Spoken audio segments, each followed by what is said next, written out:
இப்போ விஜய் என்ன சிஎம் ஆயிட்டாரு இன்னைக்கு. ஸோ உங்களோட மனநிலைமை எப்படி இருக்கு அதை பார்க்கும்போது? எனக்கு ரொம்ப சந்தோஷமா இருக்கு, புரியுதுங்களா?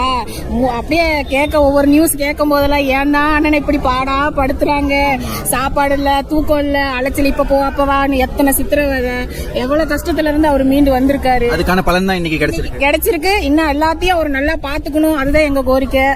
என்ன அவர் இன்னும் நல்லா வரணும், அடுத்தடுத்து அவர் தான் சிஎம்மா வரணும் எனக்கு ஆசை. ஓகேங்கம்மா, இந்த தொகுதியில உங்களுக்கு என்னென்ன பண்ணணும்? ரோடு வசதி, தண்ணி வசதி அதெல்லாம் கரெக்டா இருக்குங்களா?